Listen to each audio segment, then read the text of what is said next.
For those of you who spent the last 6 to 8 years promising yourself that you're going to figure out this fancy new Spotify streaming thing tomorrow, don't bother. It's essentially already over.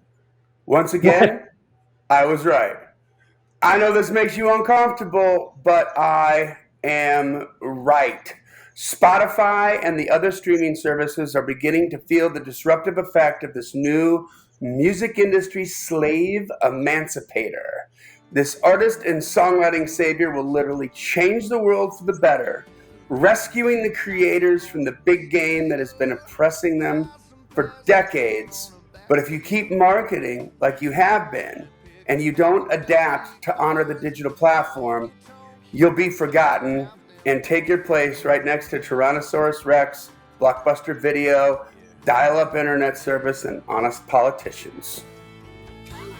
Welcome to the climb!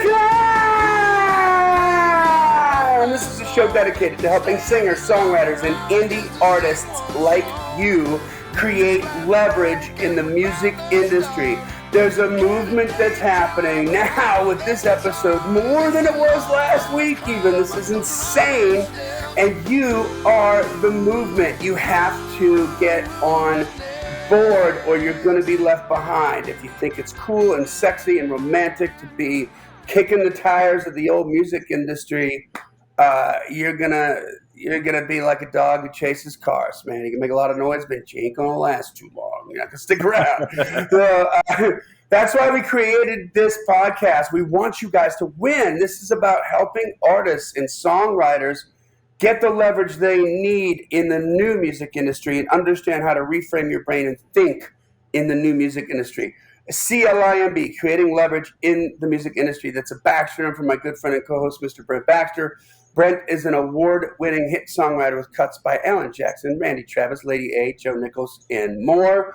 And what I really love about Brent is he helps songwriters like you turn pro by revealing how you write like a pro, do business like a pro, and on the regular, he is going to connect you with the pros. The last piece of that puzzle is the relationship that you have to have, and he makes that happen on the regular for the last few years now.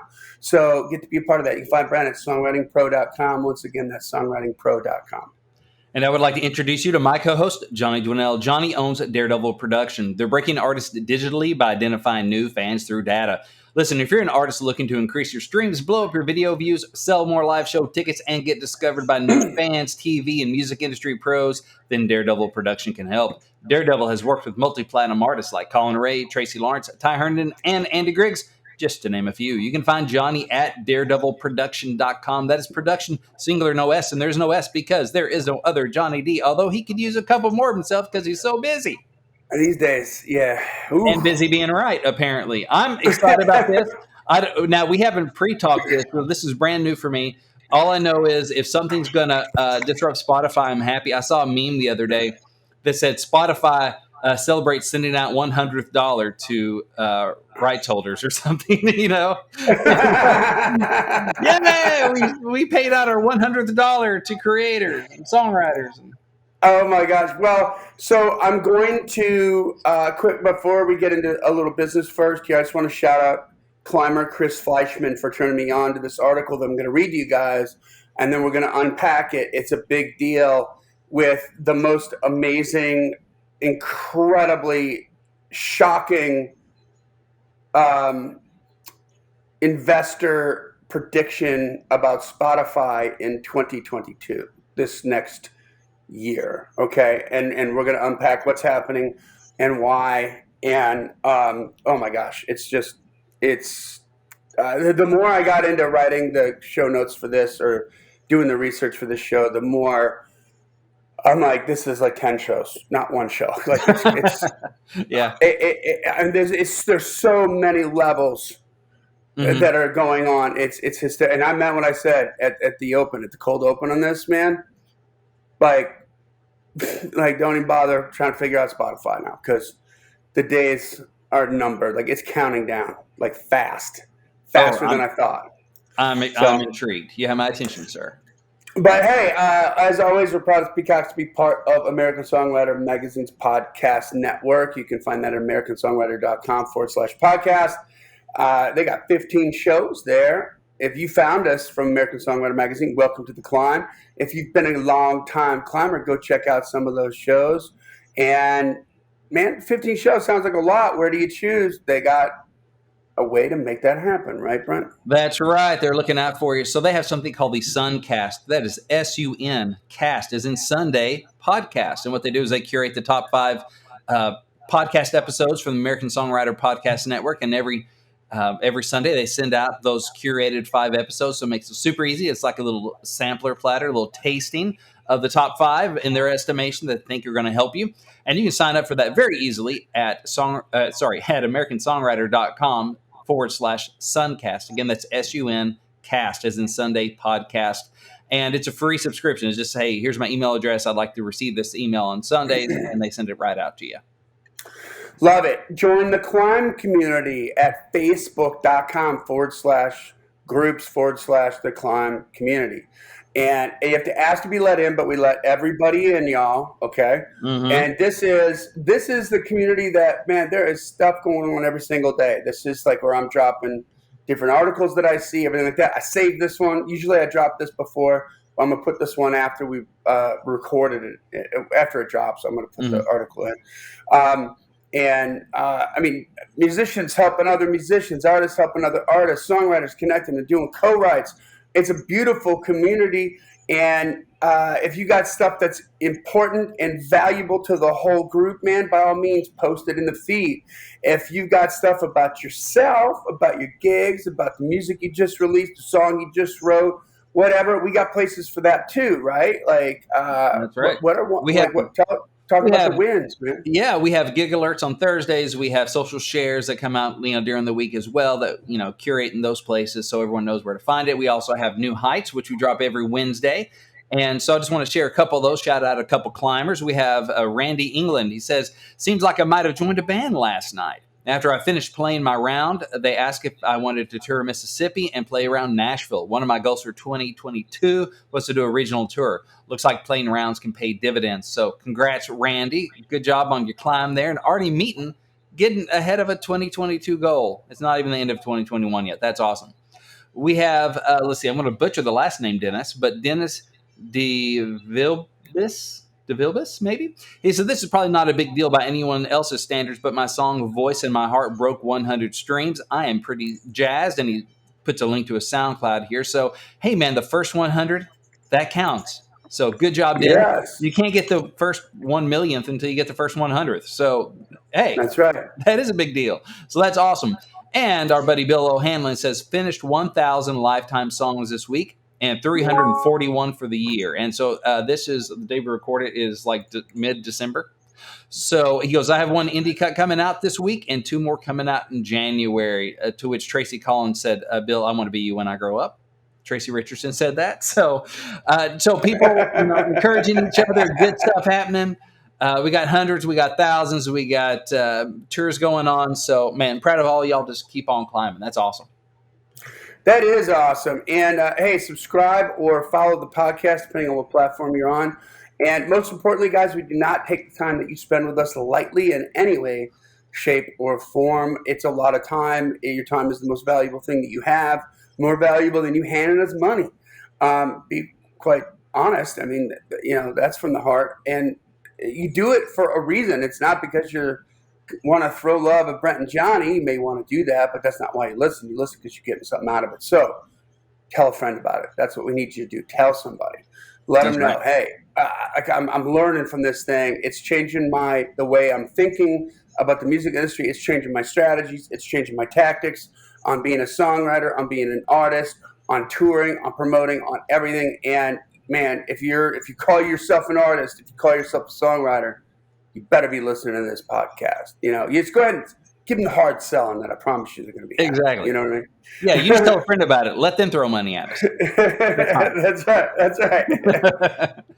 So, all right, are you ready to get into this thing here? Oh, I'm so ready. I listen to Spotify insane. A little bit, but they make me mad because they hate me. It's like a bad relationship, It's like I like listening to music. They treat me like crap. Okay, this is toxic. So this is on the Saxo, Saxo Bank website. Okay. Again, I was turned on to this by Chris Fleischman. Okay. He sent me this and he's like, thought you might like this. And I was like, yeah. So we have this article is written by the author's name is Mads Eberhardt. This is a European bank. And Mads Eberhardt is a cryptocurrency analyst. And the title of this article is Spotify Disrupted Due to NFT-Based Digital Rights Platform. Ooh. Okay. That sounds familiar. That kind of rings a bell, Johnny. Yeah, where did you hear that before? So the summary, I'm just going to read everything. This is a short article, okay? But I'm going to read this and we're going to go into unpacking this. But the summary is this. Musicians are ready for change. The current music streaming paradigm means that labels and streaming platforms capture 75 to 95% of the revenue paid for listening to streamed music. In 2022, new blockchain-based technology will help them grab back their fair share of industry revenues.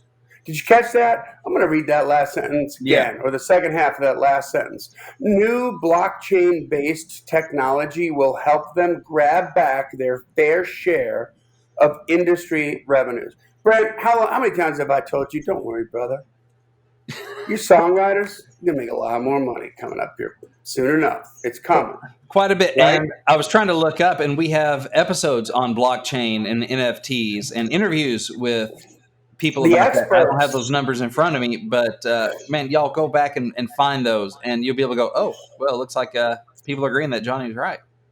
That's right. That's right. So here we go. So here's the article. Non-fungible tokens, or NFTs, are unique digital assets, the ownership of which can be established and stored on a digital ledger via blockchain technology. And 2021 was the year of the rise of the NFTs, as out of nowhere they gained traction. Investors wildly bid up things like uniquely generated character images from CryptoPunks and illustrations by the former unknown artist Beeple, one of which, the big Beeple sale, one of his illustrations sold for a record $69 million in March. Woo. And by the way, on the NFT, we have a couple NFT episodes, but on the interviews with Will Lewis and Rick and the artist, Edwin McCain, Will Lewis was the attorney that was on that interview, and his co-counsel was the one that brokered that Beeple deal. Nice. So when I tell you that these guys are the experts, we're not kidding around, okay? Yeah. So while the early days of NFTs have looked chaotic and dangerous for asset buyers, the outlook is bright for NFT technology. Not only does an NFT-based platform offer a new way to verify the ownership of rights, but also a way to distribute rights without intermediaries, i.e., a completely centralized system, obviating the need for a centralized platform. It's a decentralized system that eliminates the need for a centralized platform. We're going to break that down after this article. Okay? We're going to get into that. Yeah. Okay. Yeah. No, we're going to get into that. So the use case for NFTs could prove particularly compelling in the next step for the technology for content generators in the music industry, as musicians feel unfairly treated by the revenue sharing models of the current streaming platforms like Spotify and Apple Music. These models don't guide individual subscribers' fees to the actual music an individual subscriber listens to. Rather, all subscription fee revenues are aggregated, like thrown into a big single pool of money, and distributed based on every artist's share of total streams. In addition, so that means, the major label artists are getting your revenue, is what that means.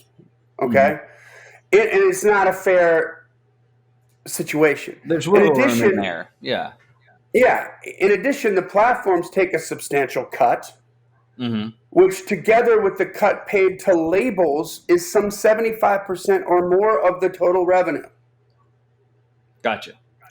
Okay, but by leveraging NFTs, more specifically via smart contract blockchains, which we've talked about in previous episodes, artists could distribute music directly to listeners without centralized intermediaries taking a cut, while tracking their income in real time and even getting paid in real time, with listeners enjoying the knowledge that the money they are paying is going straight to the artist. Mm-hmm.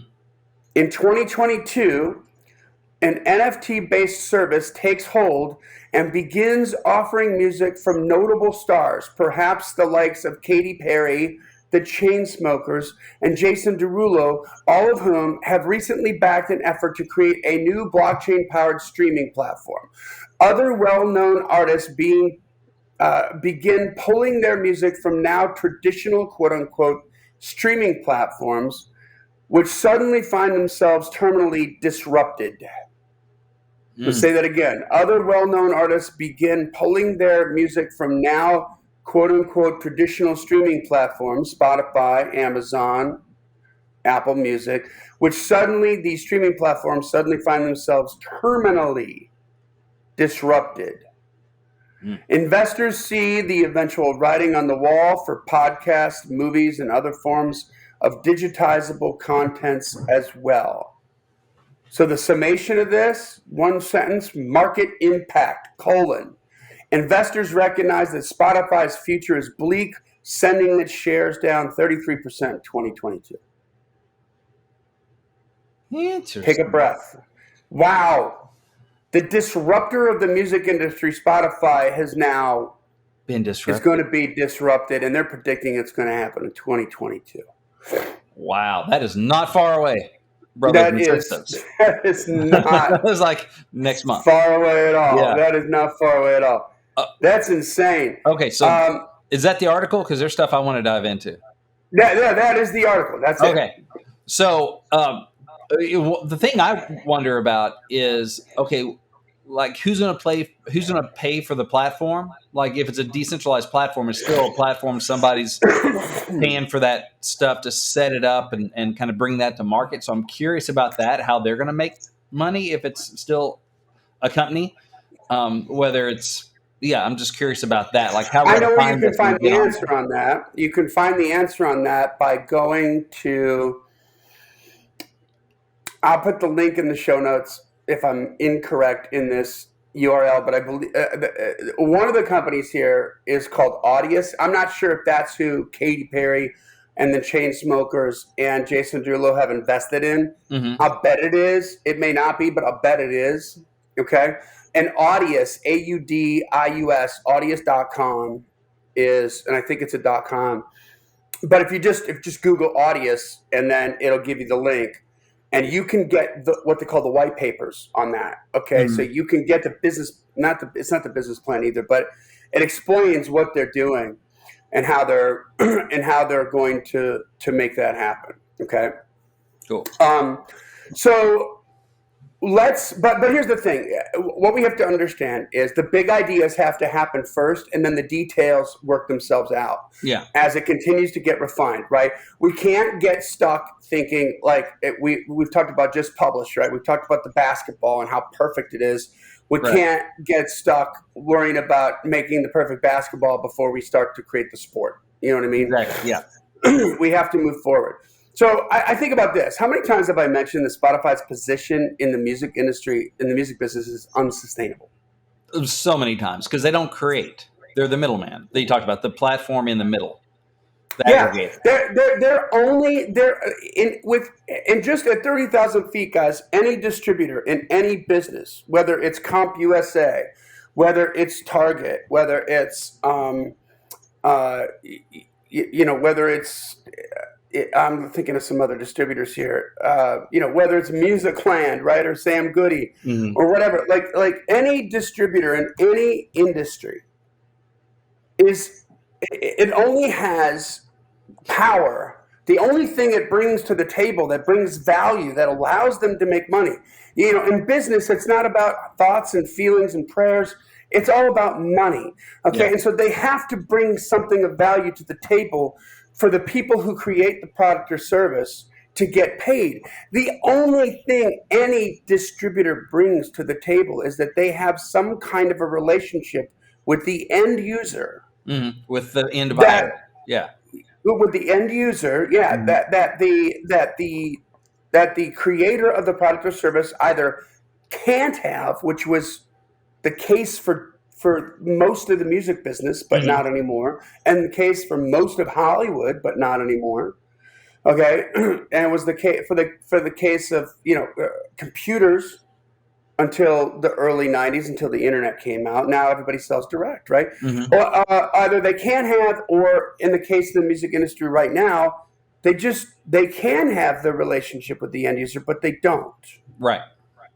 So it's not going to be, it's unsustainable just in that way, that the way that Hollywood moved, right? Why are we splitting with Netflix when we're the ones driving the traffic?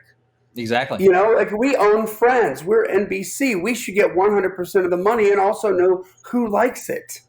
Yes. And know who the customer is, right? So that we can make sure that we're marketing to them with stuff that we know they like, and we're not bothering them or taking up any ounce of their time with stuff we know that they don't like. Right. Based on their behavior, right?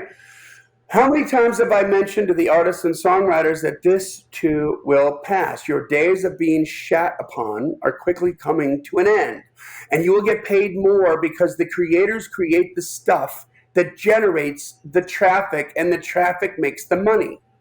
He who owns the traffic rules the road. That's right. He who owns the traffic rules the road. Side note, if you want some more breakdown on this, go to giftfromjohnny.com. JOHNNY, giftfromjohnny.com. It's a free PDF download. Just tell me where to send it. And this will rewire your whole brain and just show you exactly what I see, so you begin to think about this differently. Okay? So the Saxo Bank report says, labels and streaming platforms capture 75 to 95% of the revenue paid to for streaming revenue, right? Yeah. They're getting the lion's share of it. That is, well, first of all, highway robbery, right? But that's nothing new in the music industry. And I want to add that even the major label artists are getting screwed here with this. Right? Now they're getting more than the indie artists are, but it's not enough, right? It's not all that they should be getting. Disruptions like this to any industry will undoubtedly and always, it's as sure as death and taxes, they will piss off the people who are currently pulling the levers. Yeah. It will always piss them off because it spells the end of their power. It spells the end of an era. The regime is over, so expect a lot of bad press about this. Okay? And let's just talk about how fast this is happening. Just as recently as 6 or 7 years ago, the labels were still fighting streaming. Yeah. Because you know what? We make our business is selling CDs. Right. That's what we sell, products. And how the hell are we going to make money with this streaming mumbo jumbo?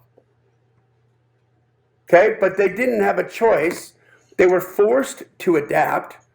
And let's be honest, if they weren't forced to adapt, they never would have adapted. Yeah. Because that's just human nature. Yeah. Not because they're mean or they're evil. It's just human nature. Okay? Now the labels are literally making billions off of streaming revenue every single quarter. Every 90 days, they are bringing in billions in streaming revenue. They finally just relaxed as their stockholders have now have proof that this crazy new music industry business model of streaming, this streaming mumbo jumbo, that doesn't involve selling products, which was what we've done for 100 years, can actually make money. Yeah. And it's already over. It's already over. Welcome to the party. Last call. I mean, how hard do you think the labels are going to fight blockchain, I wonder? I don't think they have a choice. I don't think they can fight it. I don't know how they're going to fight it. Yeah. So let's unpack centralization and decentralization, because I want you guys to really get this concept, Centralization. This concept is really at the and decentralization more so is what's at the heart of blockchain and all the technologies that sprout from it, like cryptocurrency, for instance. Okay. The status quo in society and certainly in business will always be vehemently against decentralization. Mm-hmm. They want everything centralized because that's the only way that they can control it. Yeah. It's been set up that way. I would like to say it's been set up that way for a reason, but I don't think there was kind of a choice of it, really. I don't know how you pull something like this off 100 years ago. You know what I mean? Or 200 years ago. So when it's centralized, all the money comes into one place, and they, I use that in quotation marks, whoever they is, get to decide what money goes out and to whom it goes to. So there's two things that come with that, right? A boatload of power, because you're the one pulling the lever and you decide who gets the money. So people are going to be coming to you with their hand out, and you got friends that offer you favors because they get to decide who gets the money. Yeah. And it sounds a lot like politicians. Yeah. Also sounds exactly like label heads back in the day. Mm-hmm. Oh, you're a travel service? Okay, I'm going to give you the business over here, but you're going to charge 3 times the price and give me a kickback because I can go somewhere else. You want the business or not? Leverage. So you see how politician and label head look a lot alike, smell the same, walk the same, talk the same, right? Our governments are, and I mean our governments across the globe are literally shitting their pants right now over cryptocurrency. Mm-hmm. In 1790, during the establishment of the first Bank of the United States, Mayor Amschel Rothschild was quoted as saying, "Permit me to issue and control the money of a nation, and I care not who makes its laws or who they elect as their leader." Don't care about the politics and what the hell you want to do, because I control the money. Yeah, that's not creepy at all. Yeah, it's centralized, central bank. Right? Like that's super creepy. When a small group of people can't control the money, they can't control the people. It's interesting to ponder. This is just a little side note. This is where Johnny's brain goes. It's interesting to ponder the obvious state of chaos on our planet right now. Think about the state of chaos that this planet is currently in. It's hard to think about that and not consider the idea that the people in control, the ones who are pulling the levers, are freaking out because they're soon going to lose all their levers to pull if cryptocurrency takes over, right? Guess who else is centralized? BMI and ASCAP. Yeah, I was thinking about them because, I have a little story about that because, we talked about this back there in blockchain and stuff. Like I had a top 10 hit in Texas a couple of years ago. And when my statement showed up from ASCAP, it just wasn't on there. And I looked to check the period of it going, okay, this is the quarter that it was like hit top 10. I should be seeing something. It should show up. It was a ghost. It did not exist on that statement. And I called them up. They're like, well, until you get in the top 10, it's mostly mom and pop places, radio stations, and we don't survey them as often. So if it didn't hit during the survey point, we never got it, and we just didn't know. It just didn't exist, basically, is the deal. Yeah, it sounds like plausible deniability. Yeah, well, we collected the money, but you're not sure, so we got it now. Yeah, so I definitely, without a doubt, got spins that I never got paid for. I was like, if this is the digital world, and even those mom and pop places have to account for every second of airtime, FCC rules, right? They have to account for all that. So it's logged, it's there. We have the ability. It's on a database somewhere. They have records. how is Yeah. that not making it through to me? How So I about get Michael Ilsner's story is really special in this regard because of the absolute litmus test of it all, the scientific experiment with the control, right? So Michael Ilsner at the time he's got over 2,000 songs synced. This guy's got it down, right? Mhm. And he's an ASCAP writer. He's got a buddy that's a co-writer that he writes with who's a BMI writer. They write a song together, and that song gets placed and synced to a Nickelodeon show, which is Yeah. a big deal because unlike like normal regular broadcast TV, you get synced to a kids show. You're not getting sync money for broadcast revenue once a week. It's like multiple times a day Yeah. that they're going to play that. So they got the theme song on that, which means that they use what they call vocal bumpers. Okay, so they have like a cappella vocal bumpers that they lifted off the track that take them out to commercial and bring them back from commercial. And the networks pay a primary vocal fee for vocal bumpers as well as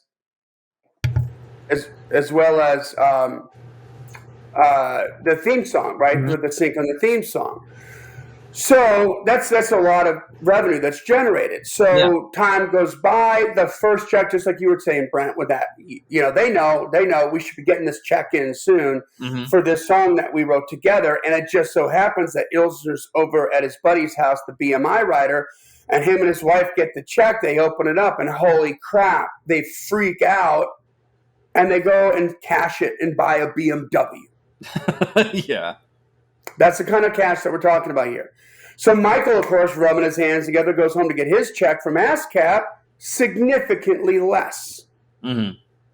Why? Because the people that pull the levers at ASCAP, the centralized place where they collect all the money first, said, well, we've decided that we're not going to pay primary vocal money for vocal bumpers because it's not fair to the rest of the community. So we're going to split that money up. And of course, that's just more money for the people to pull the levers, right?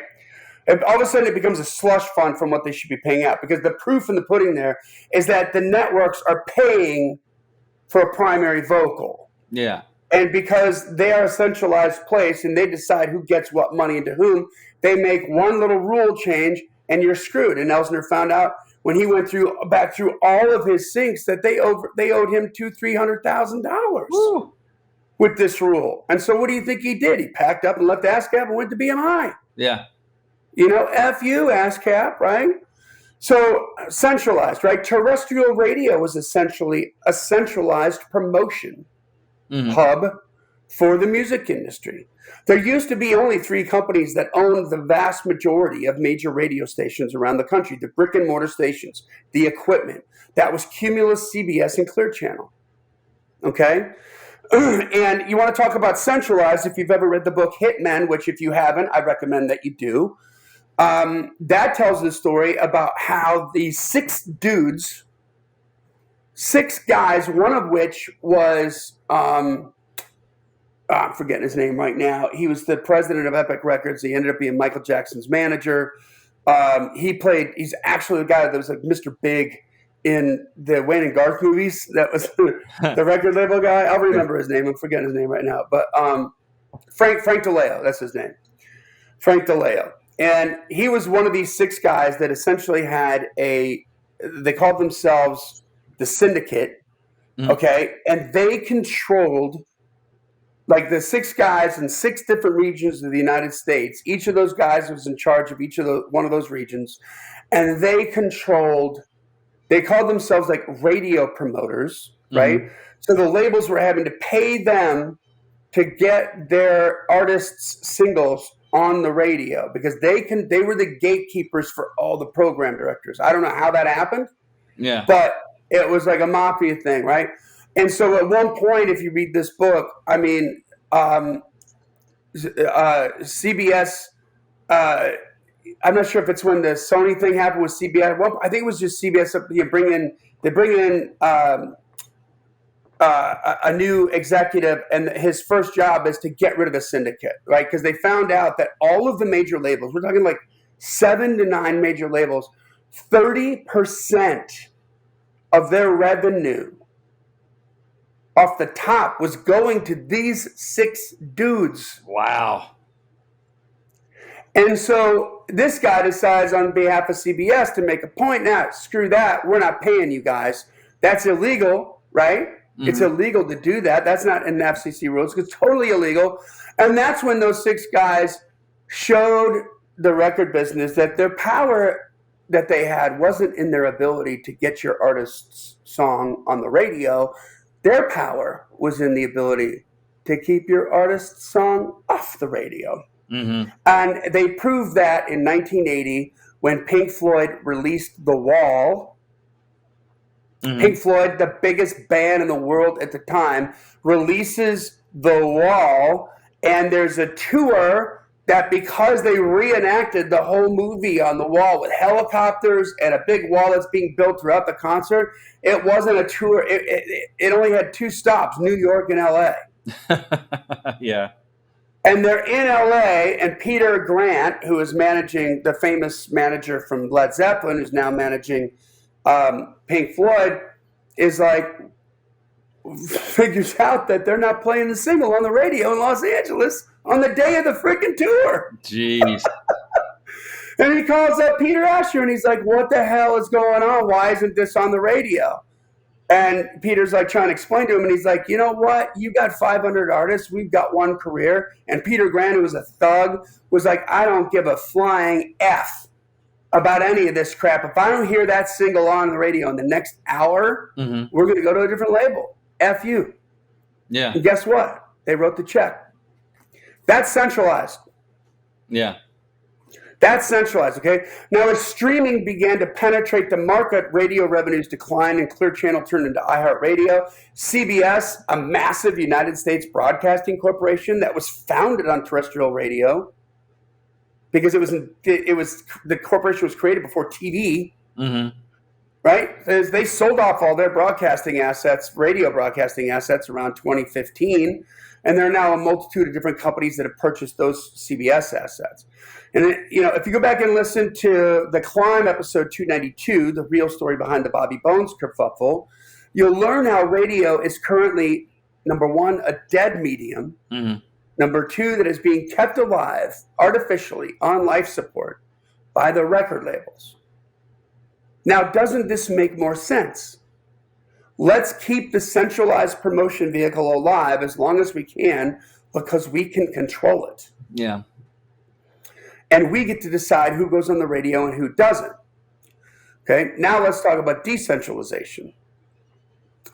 Social media is, to a degree, decentralized promotion for musicians. Mm-hmm. Yes, big tech gets to deplatform you at will, but currently they seem to be not interested in the music business, right? So as long as you play by their rules, which are, which you can do, you can reach billions of people on social media, whether it's organically or through paid traffic, and create your own traffic, which means you create your own business. Mm-hmm. And as a result of this decentralization, throngs of artists, and I mean throngs, go to your favorite major label's website, click on the artist roster, and go through every artist you don't know. Most of the artists you don't know are social media stars.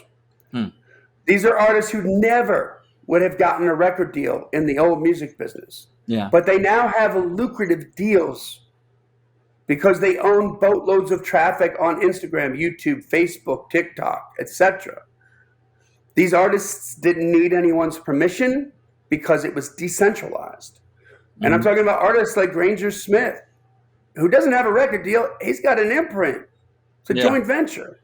Noah Guthrie, Carmen, the Chainsmokers, and Bad Baby, the Cash Me Outside girl. Mm-hmm. Got a guaranteed 2-record deal with Atlantic just because she had 11 million followers on Instagram.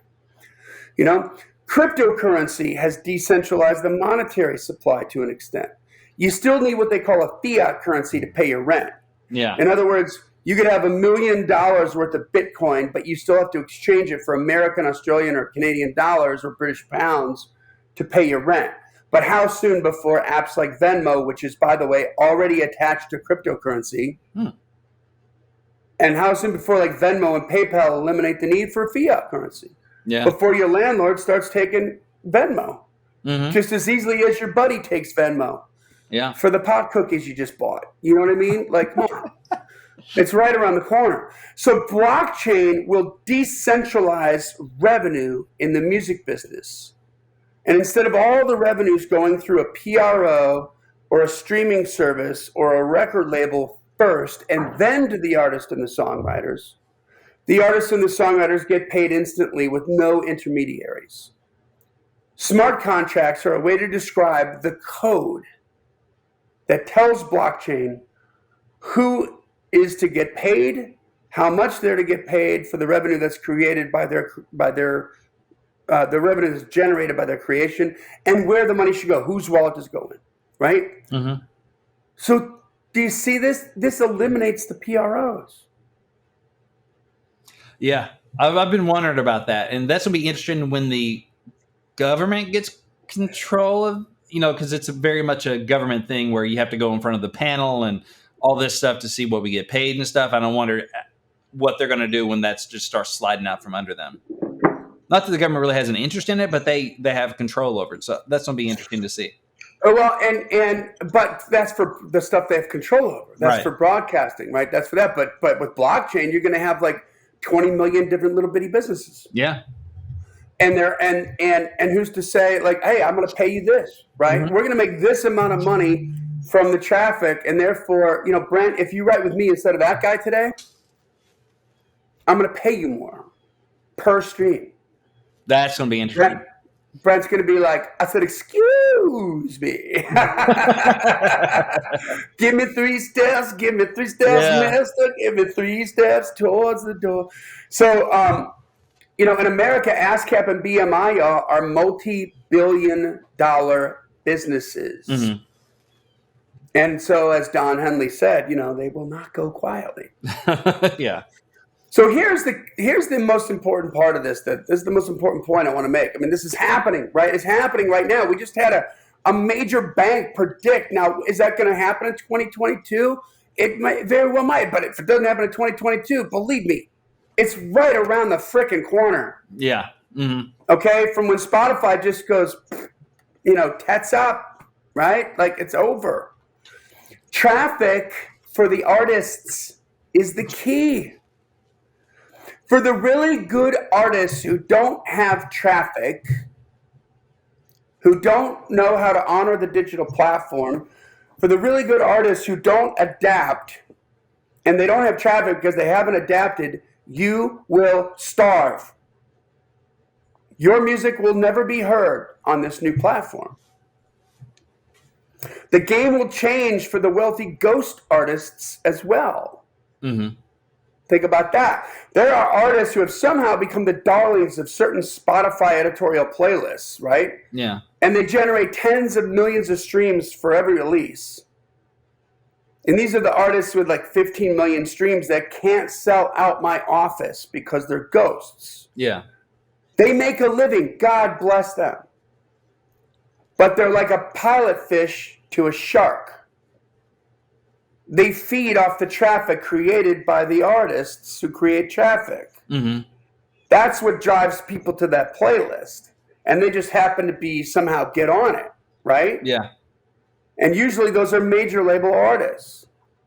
So to all of you listening to my voice right now, take a deep breath. I know you don't understand social media. I know it's a lot of work. I know it's foreign. I know it's constantly changing, and all you want to do is make music and be an artist. I know you don't like promotion because it feels yucky. I know you especially don't like promotion on social media because it doesn't feel famous.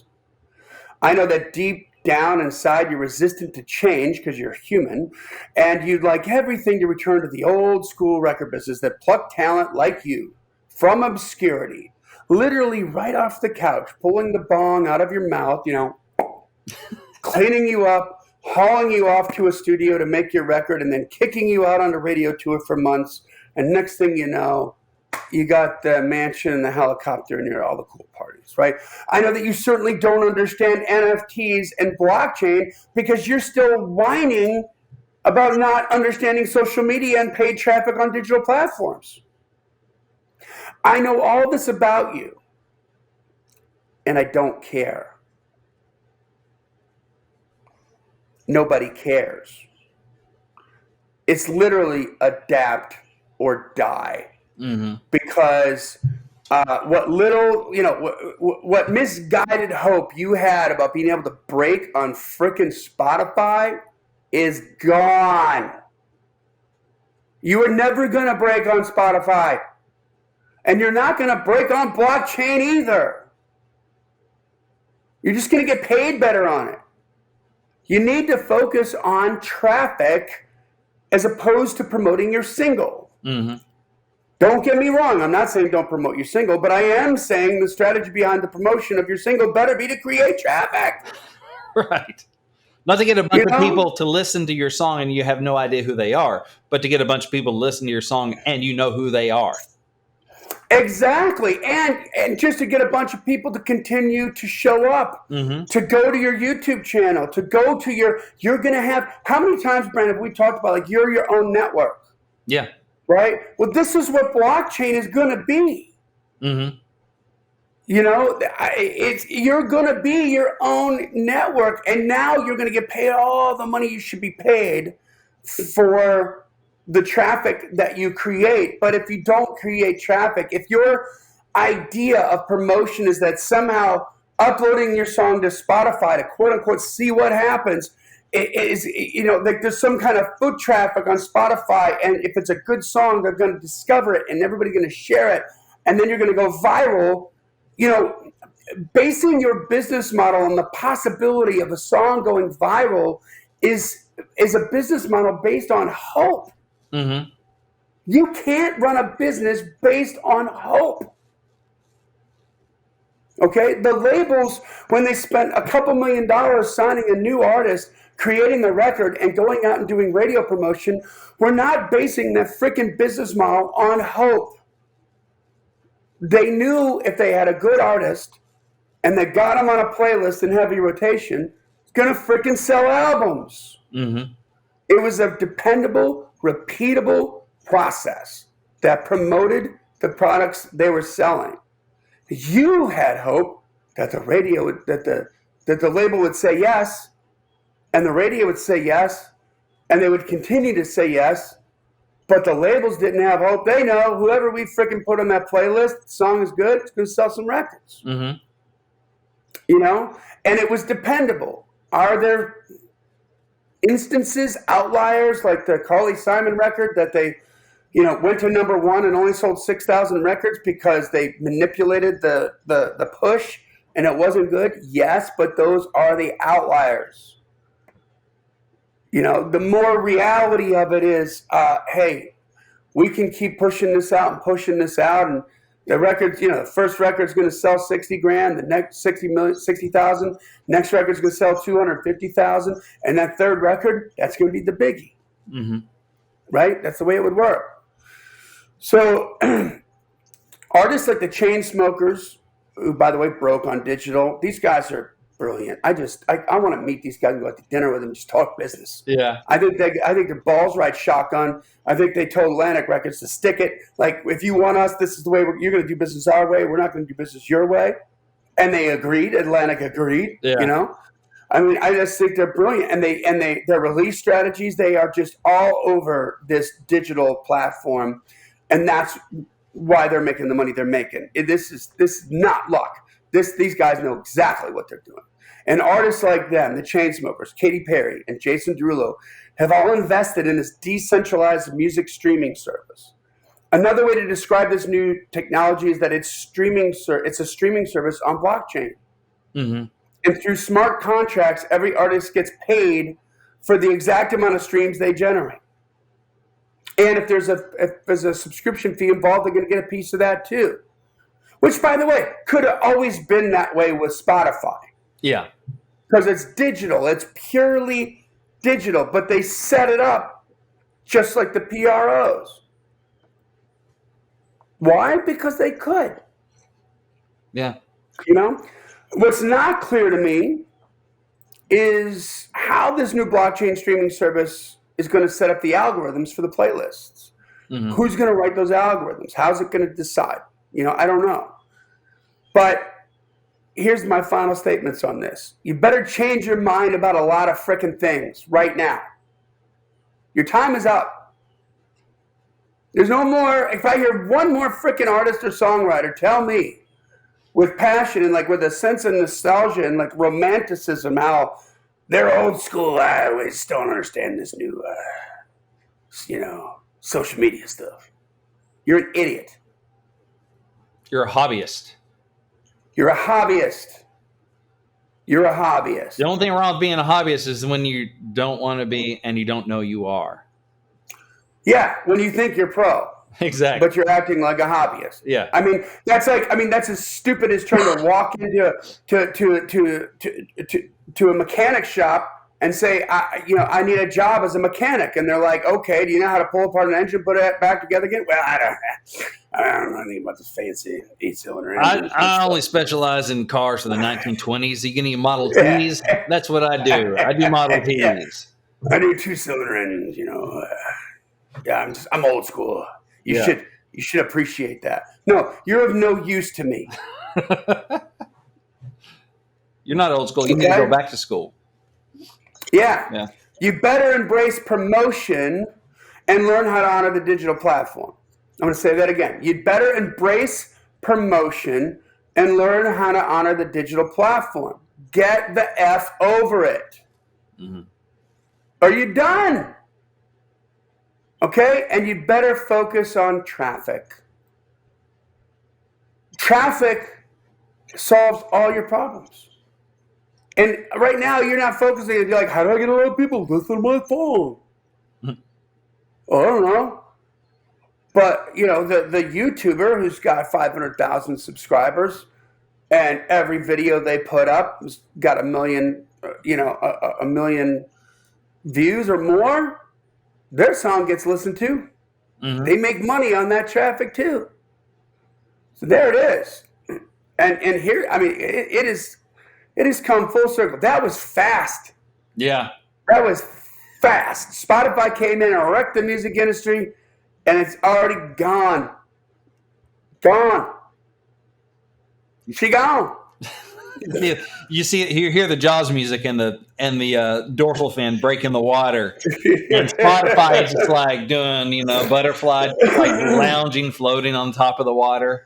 In a bikini. Because let me tell you something, at the end of the day, money talks and bullshit walks. There was a lot of lever pullers in the electronics industry back in the 90s, man. Multi-$100 million massive corporations that were the gatekeepers to companies like Apple, to original equipment manufacturers like Apple. And if you had a freaking diode that, that Apple will buy for $1, you sold it to the distributor for 50 cents. Because you're not getting it to Apple without them. Yeah. We're in the middle. F you. It's how much power they have. And then this guy, Michael Dell, comes out and just says, screw all that. I'm going to sell direct. In 7 years, fast. In 7 years, becomes the richest Texan. It's not about the money. But the money's the metric of the impact. Yeah. Holy crap. How many years have the rich oil families in Texas been accumulating wealth from FU oil money? And this guy blew that out of the water in 7 years. Yeah. Because he went direct. And now everybody goes direct. And those multi-$100 million distribution companies that were publicly traded that you could buy stock in are gone. They're gone. So if you think ASCAP and BMI got some kind of power in this, no. If you think Universal and Warner and and Sony have some kind of power in this. No, they don't. Now, in order for them to stick around, they're going to have to adapt. I don't know what that's going to look like, but they don't have the keys to the kingdom anymore. Mm-hmm. They don't get to decide what you're going to do and what you're not going to do. It is now, I mean, Jimmy Iovine was right. Hail to the artists. Yeah. Your time has come. It's not your problem to worry about making more money for the label. It's not the artist's problem to worry about making more money for the streaming service. It's the streaming service's problem and the label's problem to figure out how to better serve that artist. Yeah. Because they own the traffic. Interesting, you know? So Merry Christmas. Yeah, the animal. All right, guys. And that brings us to the end of another Killer Climb episode. Thank you again to Chris Fleischman. That was killer, man. You know I ate that up with a fork and spoon, and I'm still licking my fingers from that one. Make sure that you join the Climb community. Get the free download. GetFromJohnny.com. He who owns the traffic rules the road. Or actually, I made it non-gender. I said whoever owns the traffic rules the road. Right. And it's just going to really get you on point with this. You've got to rewire how this works. It's a different platform. If you don't understand it, you're not going to make money at it. It's just that simple. This podcast exists. And that's, by the way, that's at GetFromJohnny.com. GetFromJohnny.com. This podcast exists because we want you to win, so keep on climbing. And we'll see you at the top.